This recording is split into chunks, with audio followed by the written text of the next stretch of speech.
Assalamualaikum warahmatullahi wabarakatuh. Selamat pagi anak-anak. Bagaimana kabar kalian hari ini? Alhamdulillah sehat semua ya. Baiklah, kita lanjutkan kembali pembelajaran bahasa Indonesia kita dengan materi teks berita. Kalian tentu sudah siap dengan alat-alat belajarnya, buku pelajaran bahasa Indonesianya. Silakan dibuka mulai halaman 12. Kemudian tentu saja siap dengan buku catatan serta alat tulisnya. Hari ini merupakan pertemuan pembelajaran yang kedua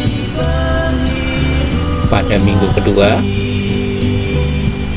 Jadi minggu yang lalu kita sudah mulai melakukan pembelajaran secara daring. Ya, apapun caranya kita tetap harus melakukan kegiatan belajar, harus tetap melakukan kegiatan persekolahan. Kita masih membahas tentang teks berita. Silakan berdoa sesuai dengan agama dan keyakinan masing-masing. Silakan.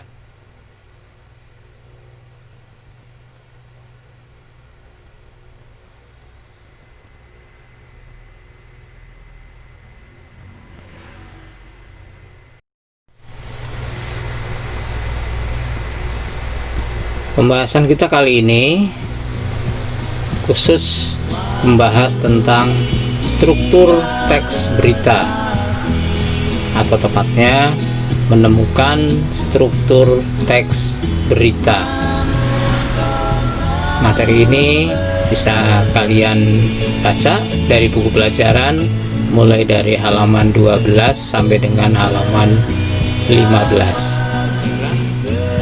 Sebelum kita membahas, ingat kembali bahwa apa yang kita lakukan tentu saja ada targetnya, ada sasaran, ada kemampuan yang harus kita capai. Yang pertama, kita kenal dengan nama kompetensi dasar. Ya, KD yang kita bahas adalah KD 3.2, yaitu menelaah struktur dan kebahasaan teks berita yang didengar dan dibaca. Jadi sebenarnya nanti di sini ada dua pembahasan, yaitu struktur teks berita dan kebahasaan atau kaidah kebahasaan teks berita. Tapi supaya memudahkan, kita bahas satu-satu, yaitu tentang struktur teks berita lebih dulu, dan nanti pada pertemuan yang berikut akan kita bahas tentang kaidah kebahasaan teks berita. Setelah kegiatan pembelajaran ini kita laksanakan, tentu saja diharapkan kalian mampu menentukan struktur teks berita yang didengar dan dibaca. Ya, untuk sementara nanti teks yang kita gunakan adalah teks tertulis, berarti teks berita yang dibaca.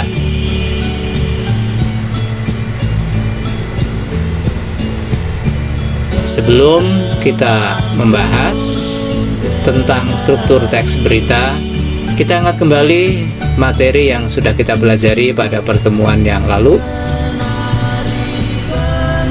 Ini penting supaya apa yang nanti akan kita bahas sudah didasari oleh pemahaman sebelumnya. Ya, kita ingat saja secara singkat materi yang sudah kita pelajari pada pertemuan terdahulu. Minggu lalu kita sudah membahas tentang berita itu apa, kemudian unsur-unsurnya, bahkan kita sudah mengidentifikasi unsur-unsur yang ada di dalam berita. Baik, kita ingat kembali secara singkat bahwa yang pertama kita sudah mencoba menemukan isi informasi yang ada dalam teks berita, bahwa isi informasi dalam teks berita pada dasarnya merupakan laporan peristiwa, sehingga bisalah kita katakan bahwa berita itu merupakan laporan peristiwa yang luar biasa, kemudian dipublikasikan. Nah, dari menemukan isi tersebut, ternyata kita ketahui bahwa berita ternyata berisi jawaban pertanyaan tentang apa, di mana, kapan, siapa, mengapa, dan bagaimana peristiwa terjadi. Atau kita singkat supaya lebih mudah dengan singkatan adiksimba.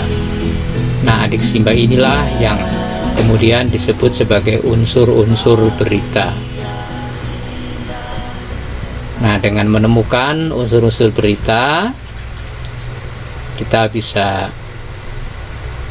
mendapatkan inti isi berita atau pokok-pokok isi berita. Nah, kalau kita dapatkan inti isi berita, maka kita dapatkan sebuah ringkasan berita. Mampu membuat ringkasan berita berarti kita bisa menyimpulkan isinya.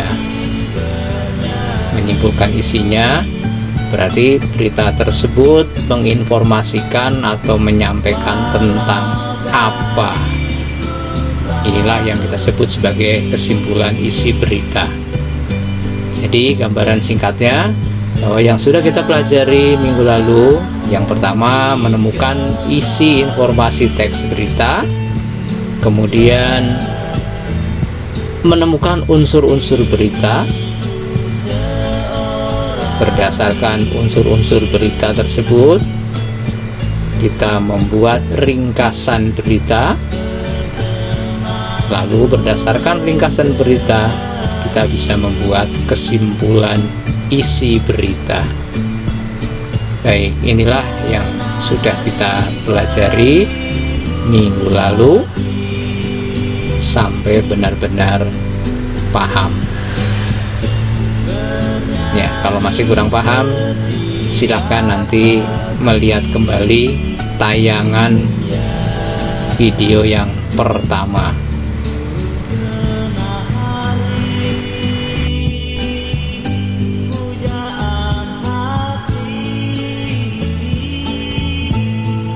Struktur teks berita. Ya, struktur itu berarti bagian-bagian berurutan yang membentuk sebuah kesatuan. Struktur teks berita terdiri dari 3 bagian. Ya, yang pertama namanya kepala berita, kemudian tubuh berita, dan yang ketiga disebut ekor berita. Ya, jadi ada berapa bagian? Iya, betul, ada 3 bagian: kepala berita, tubuh berita, ekor berita. Ya, berdasarkan namanya kelihatan bahwa urutannya paling atas namanya kepala berita, kemudian di bawahnya ada tubuh berita, dan yang terakhir ekor berita. Struktur ini disusun berdasarkan kepentingan informasi. Jadi maksudnya disusun berdasarkan mana yang paling penting untuk diinformasikan lebih dulu, dan mana yang nanti diinformasikan setelah itu. Nah, itu maksudnya. Ya, informasi yang paling penting di dalam berita itu akan selalu disampaikan di awal berita. Ya, karena kita membaca itu dari atas ke bawah, berarti paling atas. Nah, itu informasi yang paling penting. Nah, setelah itu ke bawah atau menuju ke akhir,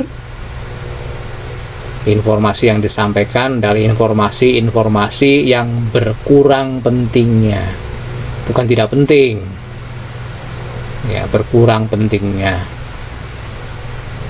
Nah, prinsip inilah yang dikenal dengan istilah piramid terbalik.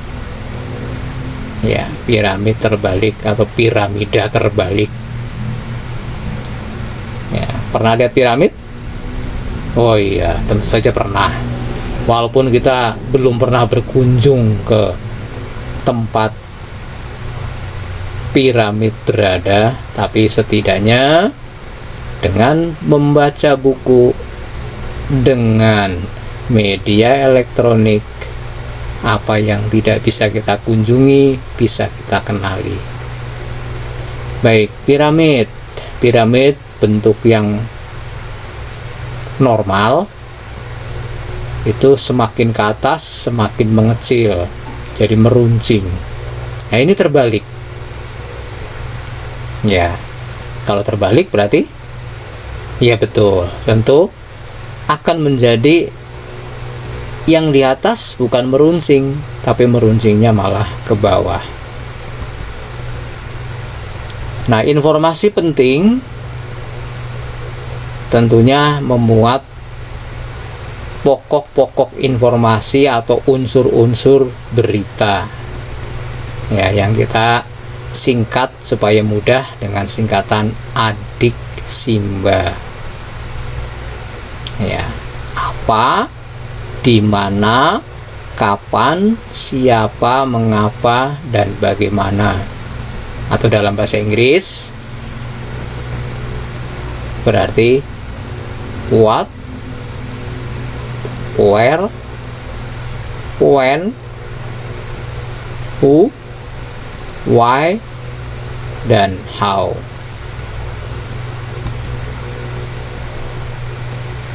Bagian awal atau bagian atas berarti merupakan bagian pokok.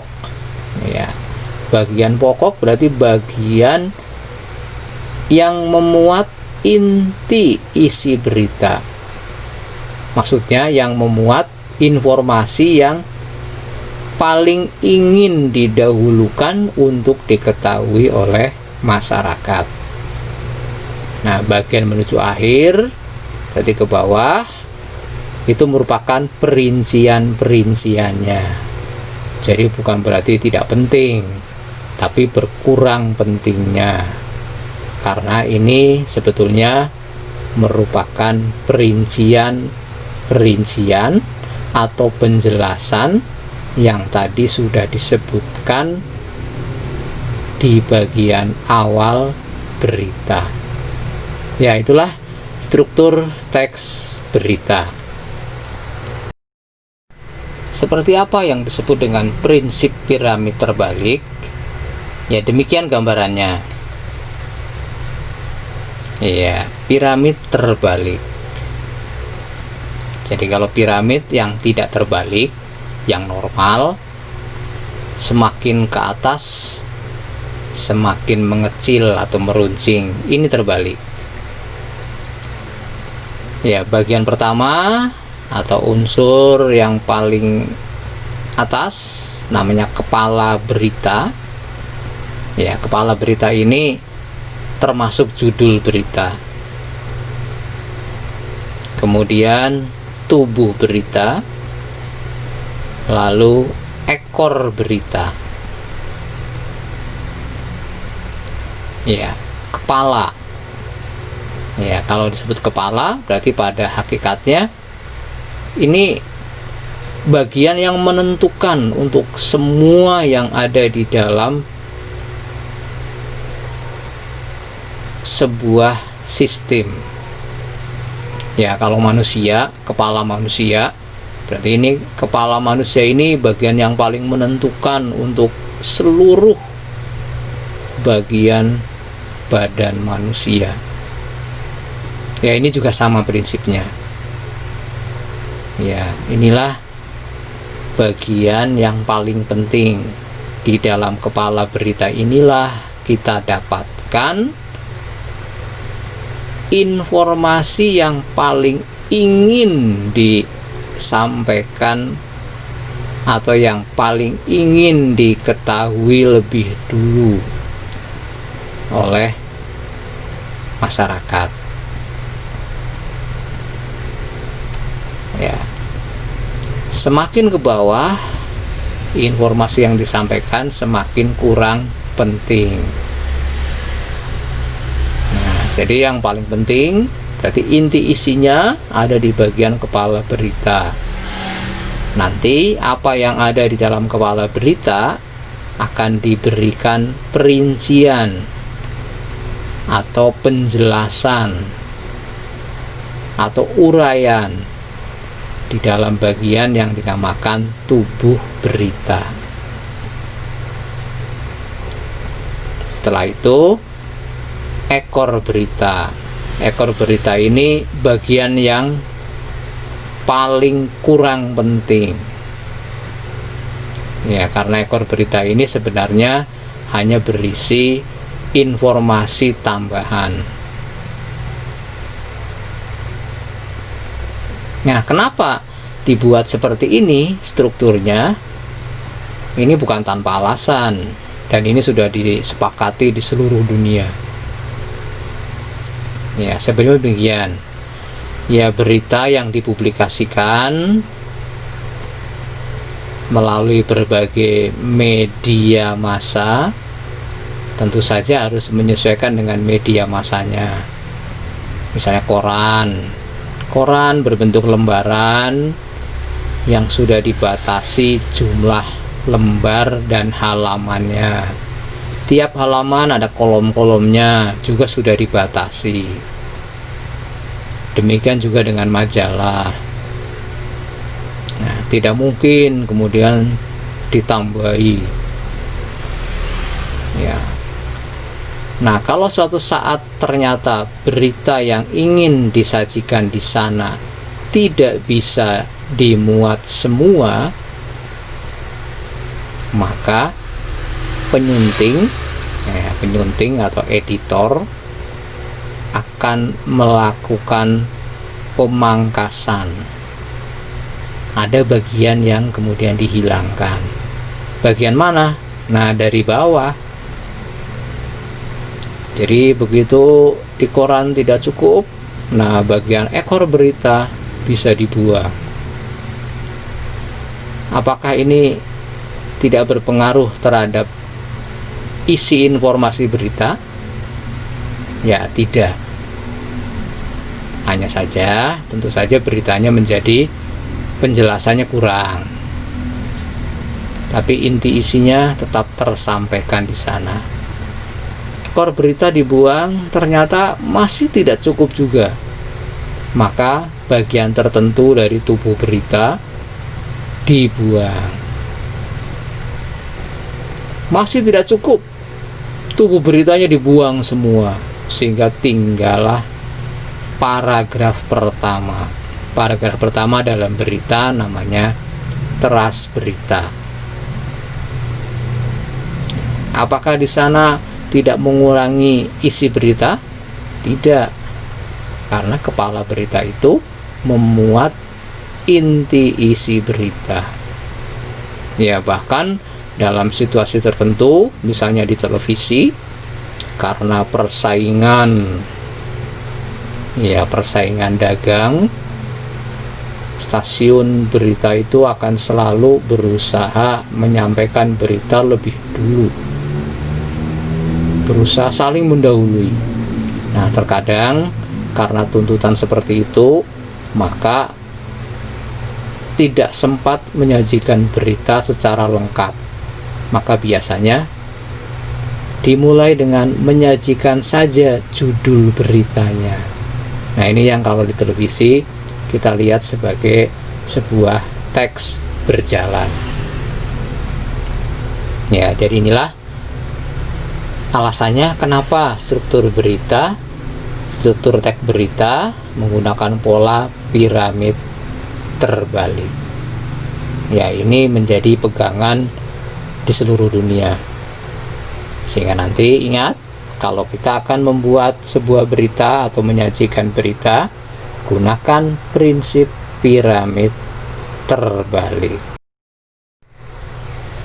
Apa yang ada di dalam masing-masing bagian? Ya, demikian secara singkat. Kepala berita itu dimulai dari judul dan teras berita. Ya, teras berita itu paragraf pertama. Ya, hati-hati, teras bukan teras. Ya, ada pejabat teras, bukan pejabat teras. Ya, ini paragraf pertama. Jadi gampang kita tandai. Yang mana kepala berita? Nah, kita lihat paling atas. Kita lihat paragraf pertama. Paragraf pertama itulah yang disebut atau yang merupakan bagian kepala berita. Hanya satu paragraf, tidak akan lebih. Iya. Judul jelas menggambarkan inti terpenting isi berita. Ya, jadi seperti yang tadi sudah disampaikan bahwa karena tuntutan atau karena persaingan bisnis, maka stasiun televisi yang menyajikan berita seringkali hanya menyampaikan judulnya sebagai teks berjalan lebih dulu. Nanti setelah itu barulah disajikan informasi beritanya secara lengkap. Nah, apa yang ada di dalam judul nantinya akan disajikan secara singkat di dalam teras berita. Jadi kalau misalnya judulnya kebakaran melanda Jagakarsa. Nah, berarti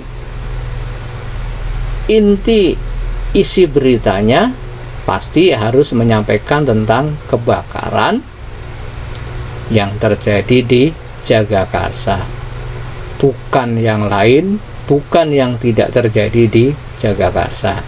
Nah, nanti di dalam teras berita ini akan disampaikan secara singkat. Kemudian tubuh berita. Tubuh berita itu berupa uraian atau berisi uraian atau penjelasan yang ada di dalam kepala berita.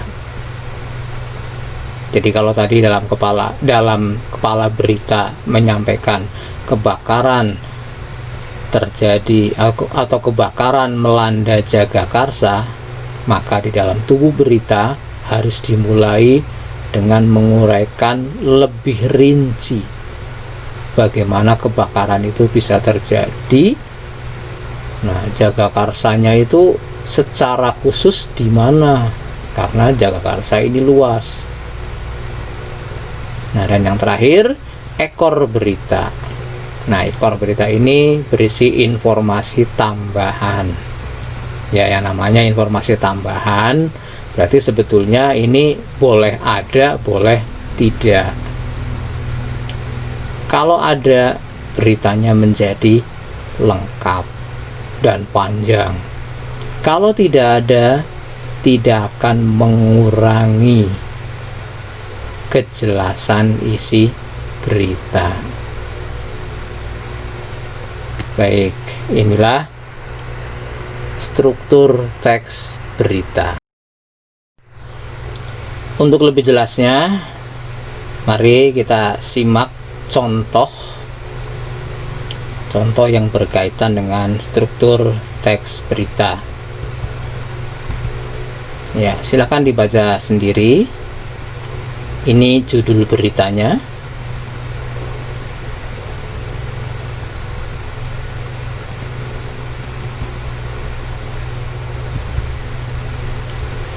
Ini paragraf pertama.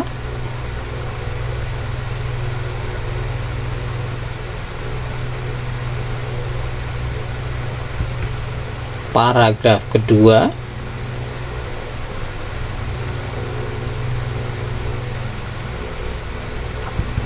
paragraf ketiga,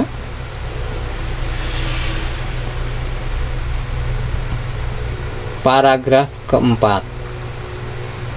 Ya, ini paragraf terakhir. Ya, ini sebuah berita yang terdiri dari 4 paragraf. Nah, ingat tadi prinsip piramid terbalik. Yang paling penting disampaikan paling atas.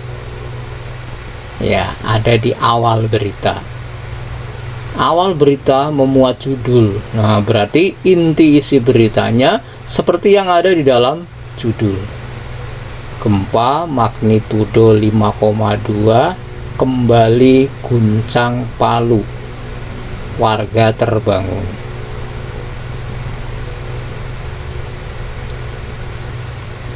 Ya, yang mana kepala berita, yang mana tubuh berita, dan yang mana ekor berita, sangat gampang kita kenali. Judul dan paragraf pertama pasti merupakan kepala berita. Iya, apakah bagian akhir itu merupakan ekor berita? Belum tentu. Ya, bisa saja sebuah berita ternyata tidak memiliki bagian ekor berita. Nah, yang jelas pokok berita atau inti isinya dituliskan di dalam judul dan paragraf pertama. Nah, apa yang ada di dalam paragraf pertama nantinya dirinci, diuraikan di dalam paragraf di bawahnya. Kita lihat. Ternyata paragraf kedua itu berisi rincian yang ada di dalam paragraf pertama. Berarti paragraf kedua merupakan bagian tubuh berita. Bagaimana dengan paragraf ketiga? Juga sama. Bagaimana dengan paragraf terakhir? Apakah ini merupakan bagian ekor berita? Iya, karena paragraf terakhir itu sebenarnya hanya merupakan informasi tambahan. Seandainya paragraf terakhir kita hilangkan, tidak akan mengurangi isinya. Baik, jadi kalau ini kita telaah atau kita analisis, berita tersebut terdiri dari kepala berita, judul dan paragraf pertama, kemudian tubuh berita. Tubuh berita terdapat pada paragraf kedua dan ketiga, dan bagian ekor berita ada pada paragraf terakhir.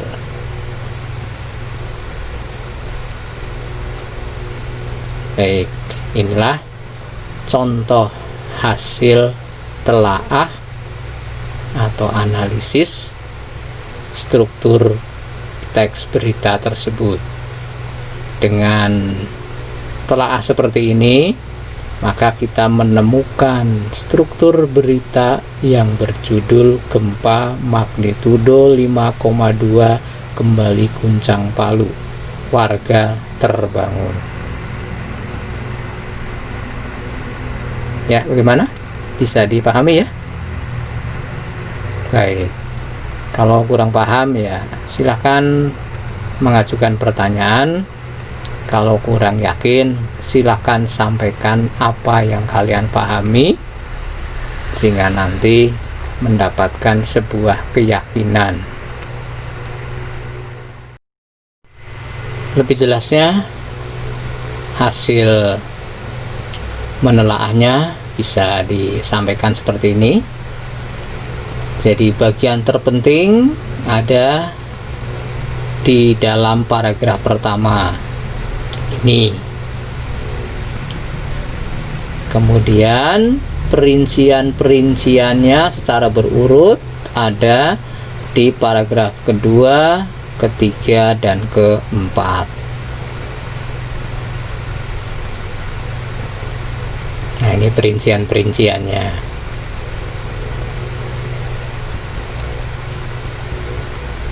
Paragraf pertama, bagian terpenting. Nah, apa yang disampaikan di sana intinya? Ya, yang pertama, menyampaikan apa peristiwanya. Ya, peristiwanya apa? Ini dia. Gempa magnitudo 5,2 kembali mengguncang. Kemudian di mana?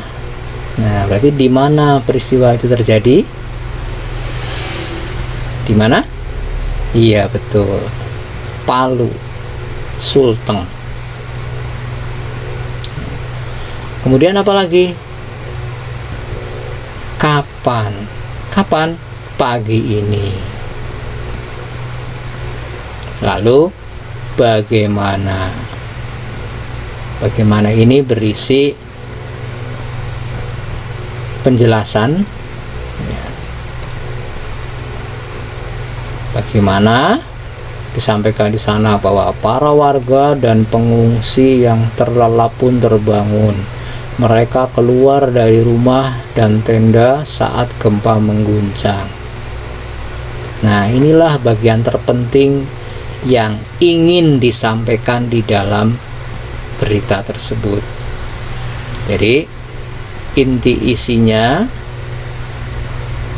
yang ingin disampaikan secara berurut, yaitu apa peristiwanya, di mana, kapan, bagaimana. Nah, hal-hal inilah yang selanjutnya akan diberi rincian, diberi penjelasan, diberi uraian di dalam paragraf tubuh berita sampai dengan ekor berita. Berarti di dalam paragraf kedua, ketiga, dan keempat. Nah, memaparkan tentang apa paragraf tersebut? Inilah yang dipaparkan. Paragraf kedua, kalau kita lihat, kita telaah, ini menyampaikan tentang perincian kapan dan bagaimana. Di dalam paragraf pertama, kepala berita hanya disebutkan bahwa terjadi pagi ini. Nah, di sana diberi rincian. Pagi ini tuh kapan? Nah, ternyata Selasa 9 Oktober 2018 sekitar pukul 4.15. Ya, kemudian juga menyampaikan rincian tentang bagaimana. Ya, paragraf kedua ini memaparkan rincian untuk memperjelas tentang bagaimana. Ya, tentang bagaimana. Bagaimana yang dimaksud? Bagaimana apanya? Nah, lihatlah paragraf ketiga.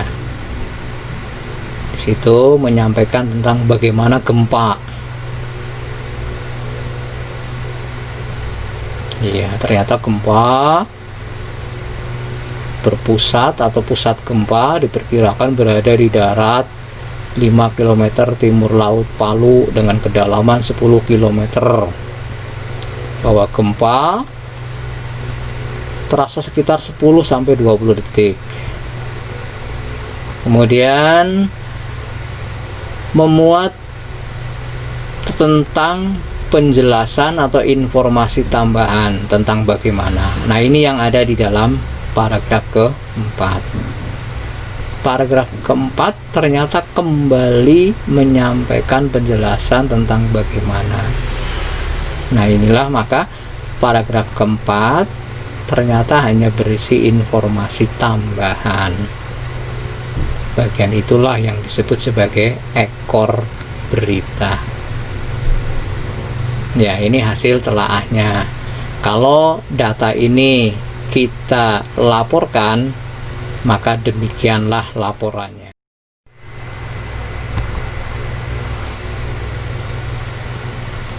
Ya, ini hasil menemukan struktur teks berita. Bisa kita tuliskan dalam bentuk laporan struktur teks berita seperti ini. Judul berita: gempa magnitudo 5,2 kembali guncang Palu, warga terbangun. Struktur beritanya, yang pertama ternyata memiliki 3 bagian: kepala berita, tubuh berita, ekor berita. Kepala berita ada pada paragraf pertama. Ya, ini sudah pasti. Jadi paragraf pertama itu pasti kepala berita. Nah, setelah kita telaah, kepala berita ini memaparkan tentang apa. Nah, jadi paparan isinya tentang apa peristiwanya, kapan, di mana, dan bagaimana. Nah, itu urutannya.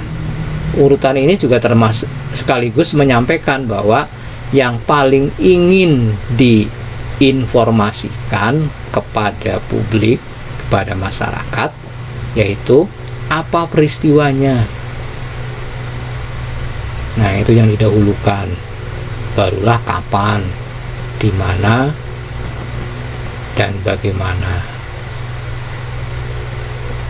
Ya, ini namanya pola pengembangan.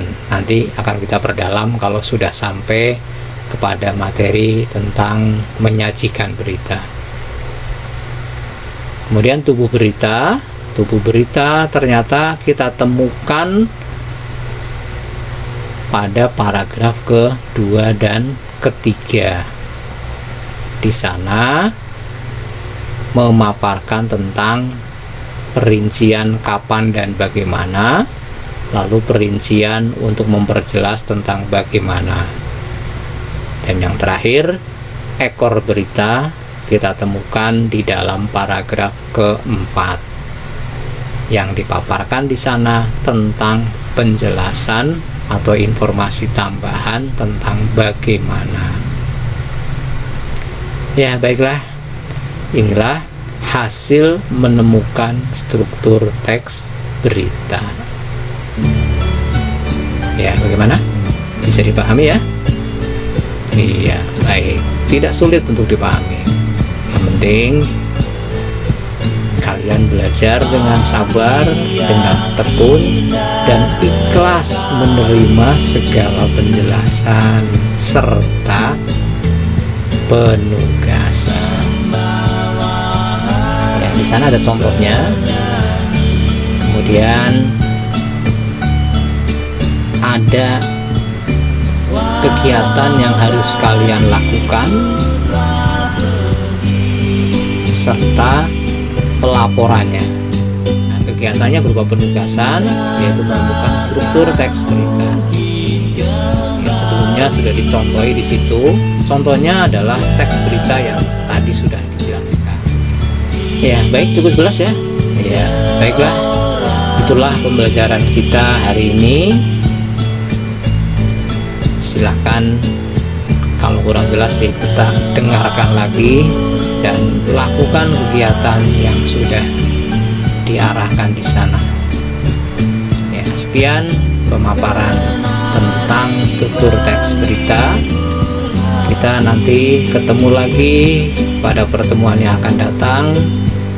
Yang kita bahas nanti adalah kaidah kebahasaan teks berita. Ya, terima kasih atas perhatian kalian.